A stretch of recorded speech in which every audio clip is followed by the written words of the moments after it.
Et nous allons maintenant entendre le dernier intervenant, Ahmed Santini. Tout le monde connaît Ahmed, il est président de ce séminaire et j'aimerais le remercier pour ce travail très important dans le domaine de ce séminaire. Il va parler de l'expérience de la Tunisie au cours de ces dernières années en matière d'audit. Merci beaucoup. Merci de votre présentation. Oui, aujourd'hui, je vais parler d'un aspect peut-être plus technique de la sécurité routière, à savoir le contrôle de qualité de la conception des routes en tenant compte des questions de sécurité. En Tunisie, nous avons défini les groupes de routes. Nous avons les routes rurales, 700 km d'autoroutes, des routes régionales, ensuite des routes principales.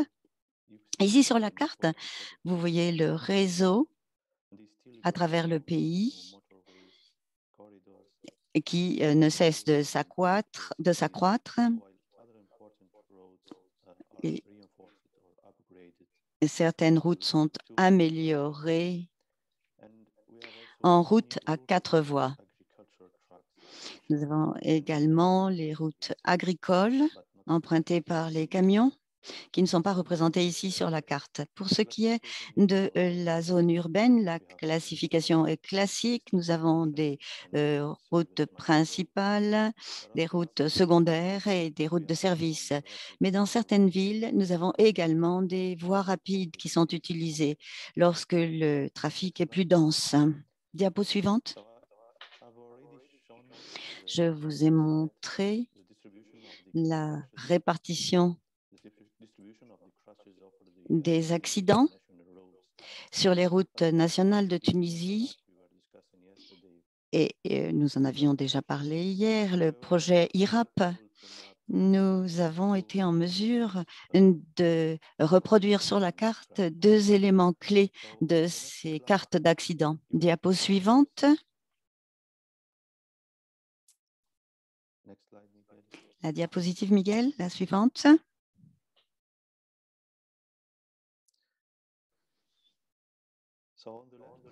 À gauche, c'est le risque d'accident par kilomètre en Tunisie, présenté selon la classification IRAP.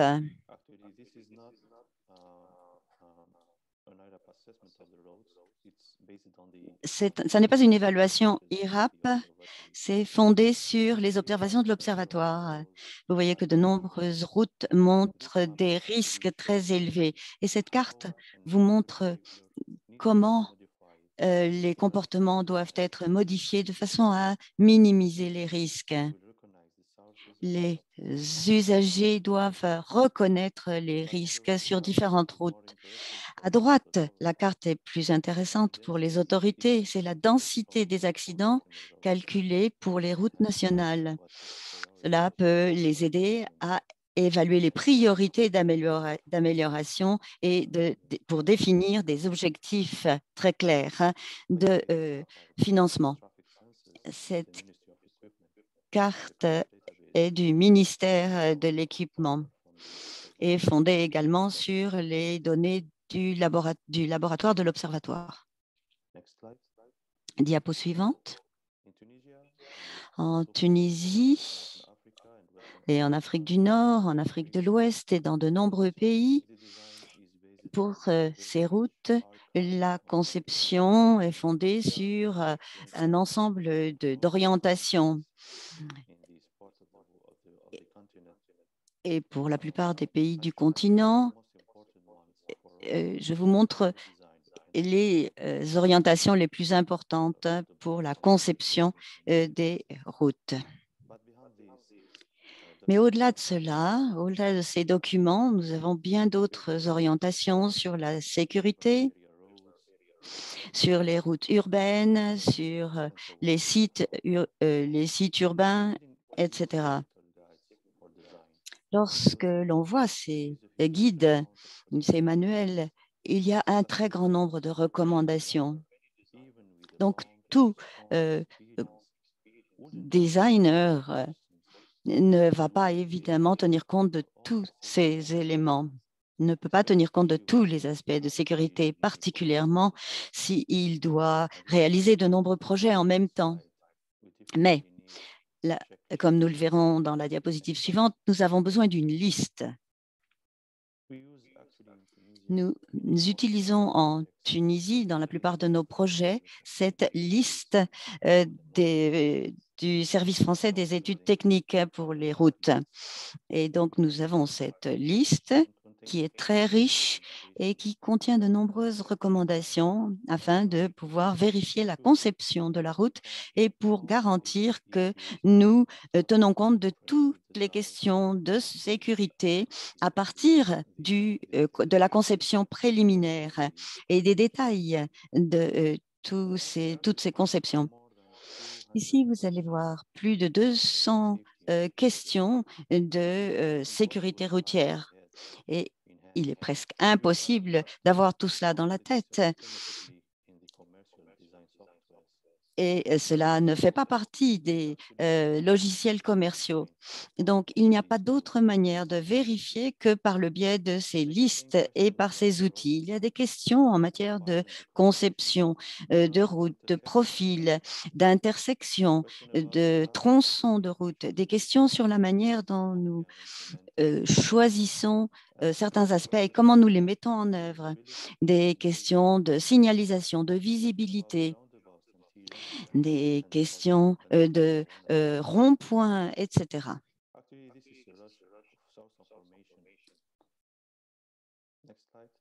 Diapositive suivante. Lorsque nous utilisons toutes ces informations, les designers tendent alors à poser les bonnes questions entre collègues. Ils partagent leurs expériences pour pouvoir tenir compte de la souplesse dont ils ont besoin au moment de concevoir une route. Ils partagent des outils également de contrôle de la conception et c'est une bonne étape à franchir. Nous avons donc atteint un bon niveau de contrôle de qualité. Ceci a été appliqué dans de nombreux projets en Tunisie. La route nationale 11 et les routes qui traversent certaines municipalités. Diapo suivante.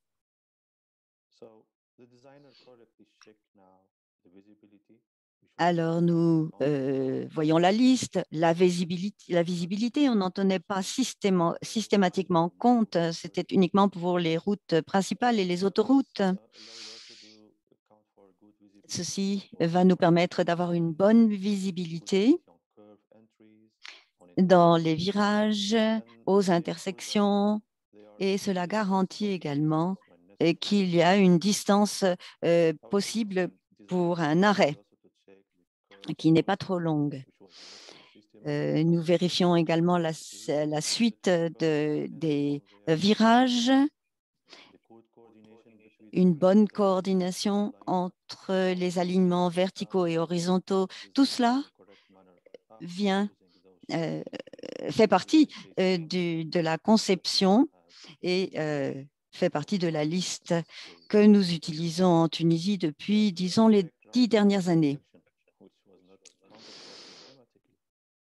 Également les ronds-points, les mouvements de véhicules autour des ronds-points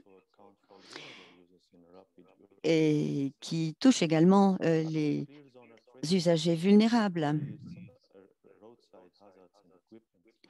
Nous tenons compte des dangers, des équipements, en tenant compte toujours de la meilleure visibilité possible. Nous avons des normes européennes, 12, 13. Et cela doit être adopté pour tous les projets, mais pour l'instant, ça ne l'est que pour les projets pilotes. Diapo suivante. Si nous voyons la base de données des accidents, malheureusement, nous voyons que pendant la période 2015-2019, nous avons eu des accidents mortels et de nombreux blessés. 11 158 dans les zones rurales et plus de 22 000, c'est-à-dire le double, dans les zones urbaines. Donc 2/3 pour les zones urbaines. Et là, c'est un défi énorme. Diapo suivante. Nous devons nous attacher aux zones urbaines de plus en plus, là où il n'y a pas il y a manque de fonds, manque d'expérience, de leadership. Il y a des municipalités qui sont chargées de concevoir et entretenir les routes, mais elles manquent d'expérience. Il faut donc revoir nos plans de développement et adopter des installations d'ingénierie et tenter de les convaincre, ces municipalités, du fait que tout cela est dans leur intérêt et que les rues doivent être sûres. Nous tentons de répondre à ces défis, mais comme vous me voyez ici, il y a de grandes routes en face de l'université. Si vous voyez la banque de données de l'Observatoire, vous allez voir qu'il y a de nombreux accidents qui sont rapportés du fait que les piétons traversent sans faire attention. Mais est-ce que la route offre aux piétons la possibilité de traverser d'une façon sûre? Non, absolument pas. Parfois, il n'y a même pas de trottoir, même s'il y a suffisamment de place et que la route est large. Et même si les trottoirs sont là, il y a de nombreux arbres, il y a de la signalisation et qui troublent les piétons et sont à la source de nombreux accidents. Dans de nombreuses municipalités,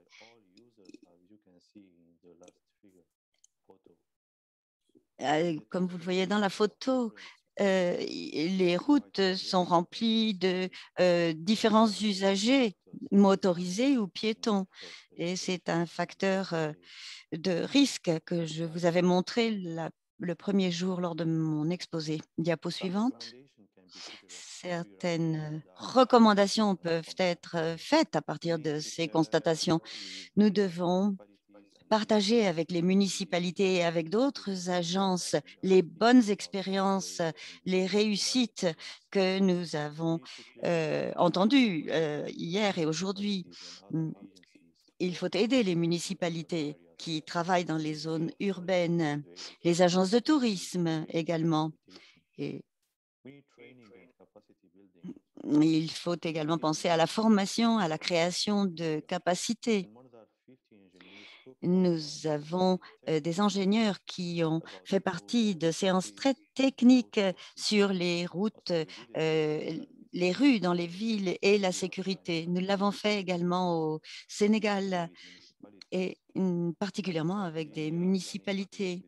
Actuellement, nous pensons le faire également avec de nouvelles municipalités, avec leurs ingénieurs et avec l'Association tunisienne de sécurité routière.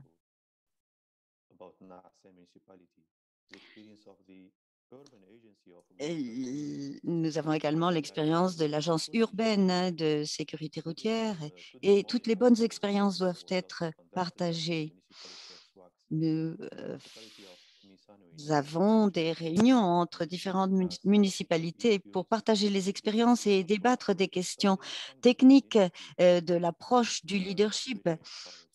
Donc, ce sont des activités qui sont très encourageantes, mais tout cela ne sera jamais suffisant. Une stratégie globale doit être adoptée avec les outils, avec les guides, et cette stratégie doit inclure tous les ministères sécurité, des affaires locales, des transports et avec l'observateur qui doit lancer une telle initiative en lançant la stratégie tunisienne de sécurité routière dans quelques mois.